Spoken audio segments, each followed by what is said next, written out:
BRS ఎమ్మెల్యేపై Congress MP దౌర్జన్యం. విజయుడిపై చేయి చేసుకున్న మల్లు రవి. అంటే మల్లు రవి అంటే ఎవరు అనుకుంటారా? మునగాడైనా మల్లు బట్టి విక్రమార్క అన్నో తమ్ముడు. ఈ ప్రోటోకాల్ విషయంలో ప్రశ్నించినందుకు విచక్షణ కోల్పోయిన నాగర్ కర్నూలు ఎంపీ. ఎవడ్రా నువ్వు ఎవడ్రా నువ్వు అంటూ దుర్భాష తోసివేసిండు. ఎంపీని అడ్డుకొని అదుపు చేసిన పోలీసులు.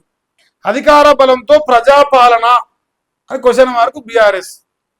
నాయన మన మల్లు రవి గారు కావచ్చు, నిన్న మొన్న వివేక్ వెంకటస్వామి గారు కావచ్చు, ఇంకోరైనా కావచ్చు, ఈ రాష్ట్ర వ్యాప్తంగా ఏడిపోయినా కాంగ్రెస్ వాళ్ళు అసహనానికి లోనవుతారు, సహనం కోల్పోతురు.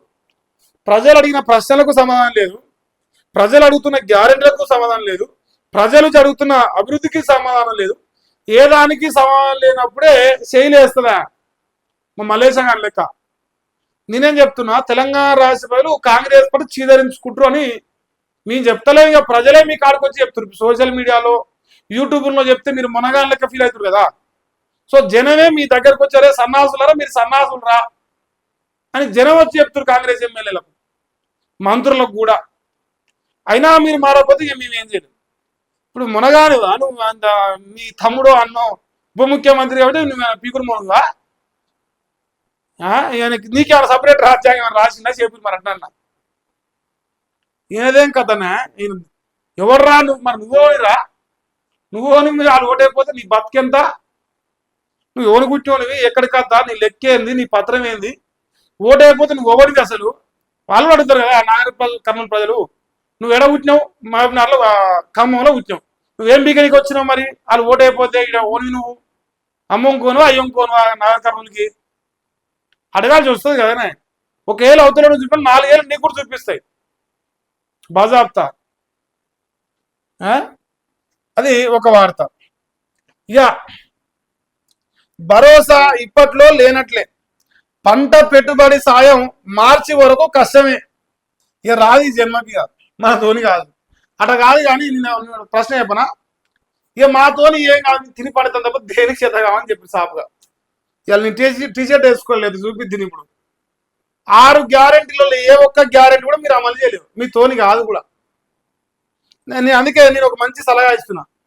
ఇక ఎదురొచ్చిన దేవుల మీద ప్రమాణం చేసిందిగా, ఆ ప్రమాణం తీసి ఒట్టు తీసి గడ్డ మీద పెట్టిందని అర్థం కదా. అంటున్నా మీతోని కాదు. ఇంకా ఇగో ఏ దివానా కొడుకులు ఇలా రైతు బంధు చేస్తలేరు, ఏ దివాలా గాడి ఇలా రుణమాఫీ చేస్తలేరు అని ప్రజలు కచేరీ కాడ కూర్చొని మాట్లాడుకుంటారు.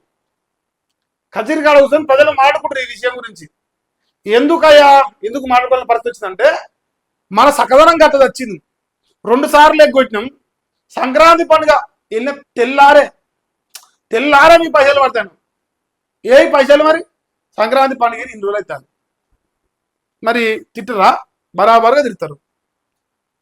మార్చటరు. క్యాబినెట్ లో ప్రకటిస్తారని గంపెడ ఆశతో రైతులు చూసారు. చర్చకే రాకుండా సమావేశం ముగించిన ముఖ్యమంత్రి గారు. సంక్రాంతికి రైతు భరోసా అంటూ గతంలో లీకులు ఇచ్చిండు. పండుగ వెళ్ళిపోయినా ఖాతాల్లో జమ కాని పైసలు పట్టించుకోని సర్కారు ఎప్పుడిచ్చేది స్పష్టత కరువే అయింది. మరి ఇది రైతు బంధు కష్టాలైతే, ఇటు పోతే యూరియా గురించి. యూరియా యాప్ను కేంద్రం మెచ్చుకుంది. ఇక ఆర్గానిక్ ఉత్పత్తుల ధృవీకరణకు యాప్ మంత్రి తుమ్మల నాగేశ్వరరావు సిగ్గుదాపిన ముచ్చట.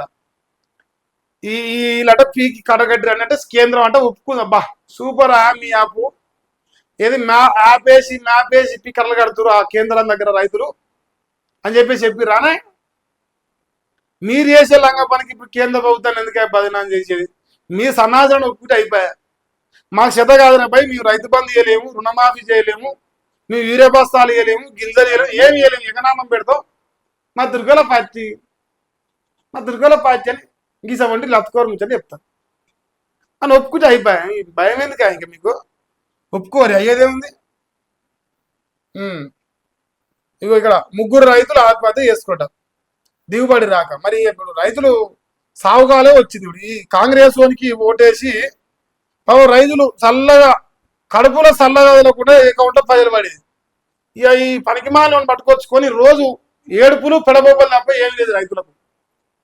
ఈ ఆఫీసర్ల కాళ్ళు మొక్కుడు, ఆ ఈ కేంద్రం దగ్గర నిలబడి పడిగాపులు కాసుడు ఈ బాధలబ్బ రైతు బతుకు ఆగం ఆగం అయిపోయింది. ఆ నిరుద్యోగులు ఏమన్నా బాగుపడరా మరి అంటే వాళ్ళకి అందుకే అయిపోయింది. ఎవరి బతుకు మారిందో అర్థమవుతుంది ఇక్కడ.